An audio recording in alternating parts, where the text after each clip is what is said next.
So we find out with all the Destroyer gods are actually tied to their Supreme Kais. And that actually got me thinking, and apparently a lot of other people thinking, does that mean Beerus should technically be connected to Majin Buu?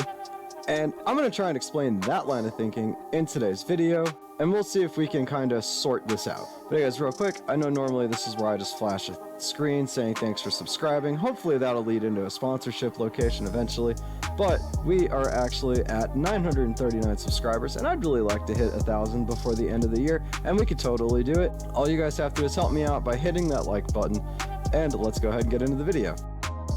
So first off, what exactly spawned this theory? And it was actually a couple of things. First off being the explanation we got from Whis saying that the gods of destruction are connected to the Supreme Kais, and that if all the Supreme Kais die, the Destroyer God will die. And two is the Grand Supreme Kai being sort of revived in Buu during the fight against Moro. Now, to give you a little reminder of how the Grand Supreme Kai is involved with Buu, when Buu was originally running amok across the universe, Bibbidi went immediately to the Supreme Kais, probably being someone who knows about the gods and that they would be the biggest threat to him. If you take all of them out, you eliminate the Destroyer, and there goes pretty much all of your problems solved. This is actually a huge plot hole in his plan, though, since the gods don't tend to get involved in the mortal world unless it's really necessary. So he really should have just started in, like, the regular universe, and he probably would have had a lot of that, like, taken control of before they even decided to step in. I mean, Frieza pretty much owns most of the galaxy, and they just kind of let him do what he wants, so, yeah, I don't know. But at this time, he was actually in his original form known as Kid Buu. And after he beat the West and North Supreme Kais, he then went after the South Kai, who was pretty much at the time the strongest of all of them. And I mean that physically and not necessarily magically. And that is a very important distinction. He could actually hold his own against Buu up to a point, though Buu was pretty much still winning the fight.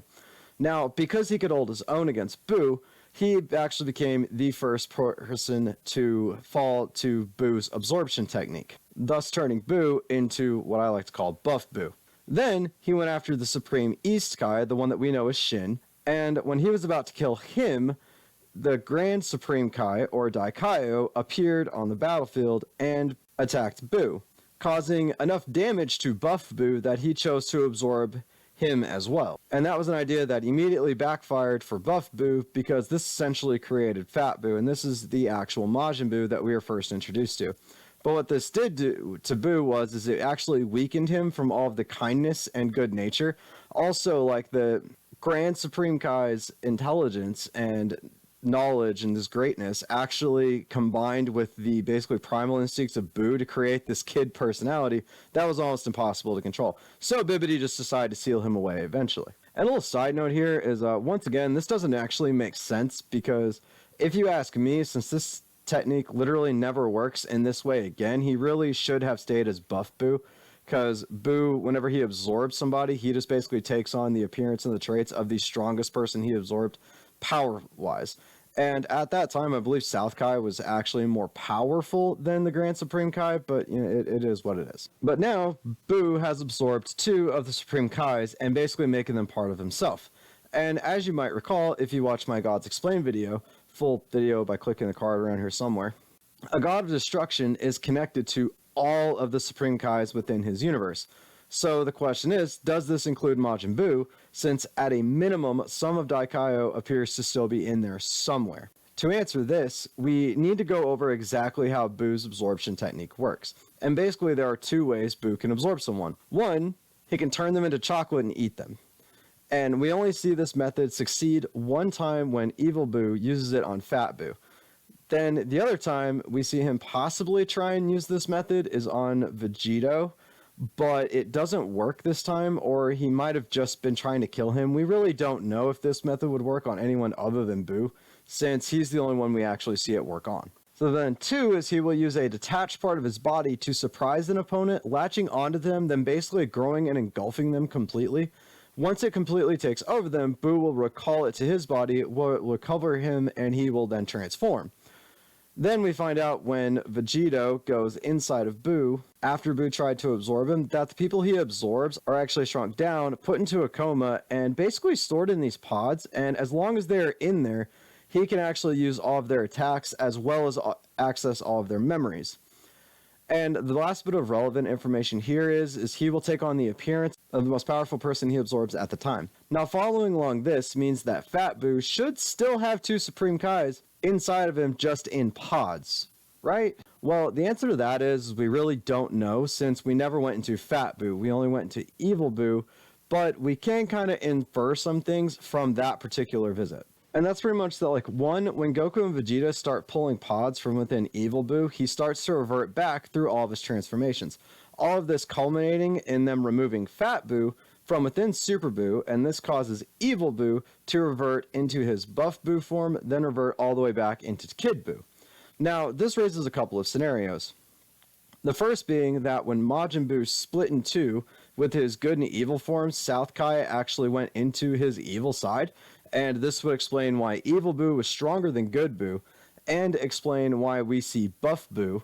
Now, what that doesn't explain is why he went all the way back into Kid Buu instead of just staying Buff Buu, since we never actually see the South Kai pod be pulled out. We actually don't see the South Kai pod at all.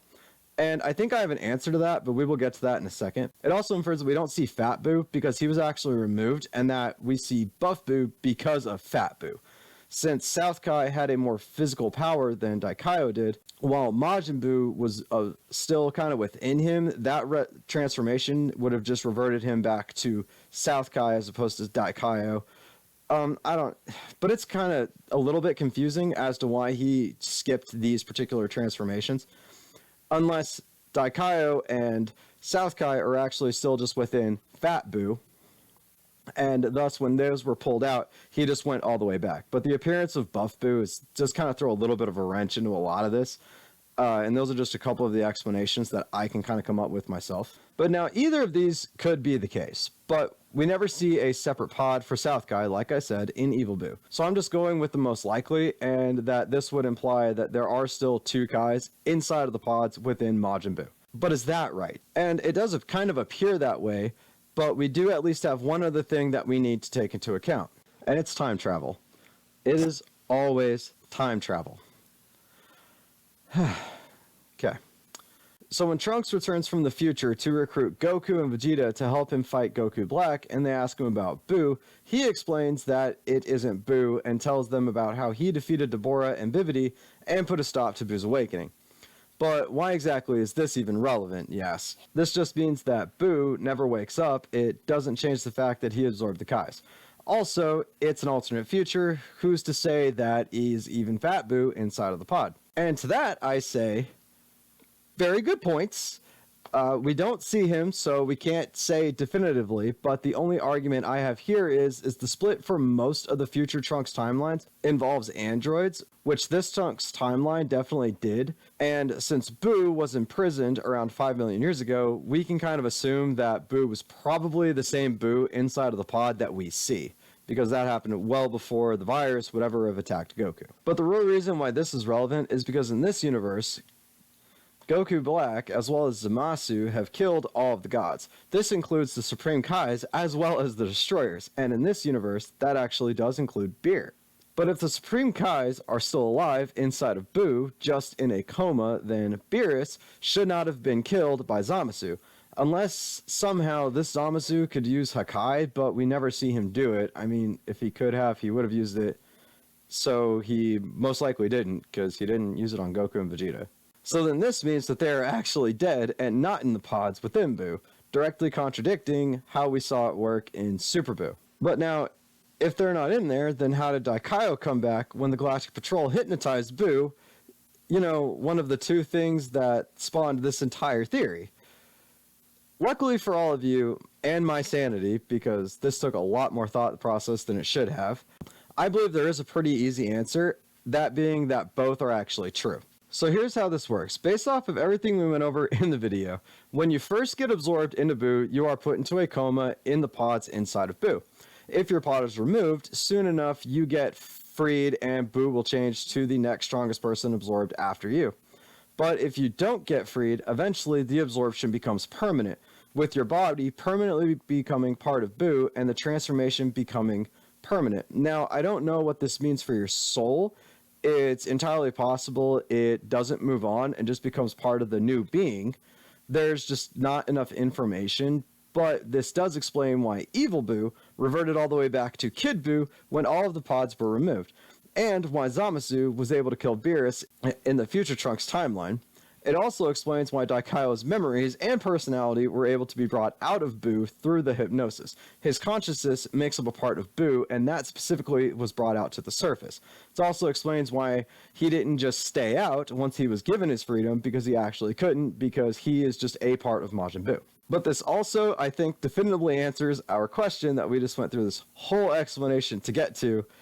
No, Beerus is not connected to Majin Buu. The Kais technically no longer exist as separate entities within Buu, and thus are actually not connected to Beerus. Think of it like how Old Kai wasn't connected to Beerus anymore while he was trapped inside of that sword. But, you know what, guys? Let me know what you think. Did I get this wrong? Did I miss anything that will swing it back the other way to Buu actually being connected to Beerus? Please let me know in the comments down below, and while you guys are down there, please remember to hit that like button, hit the subscribe button, turn on the notification bell so you never miss another video from me. Like I said, I'd love to hit 1,000 subscribers by Christmas. But I will see you guys in the next video.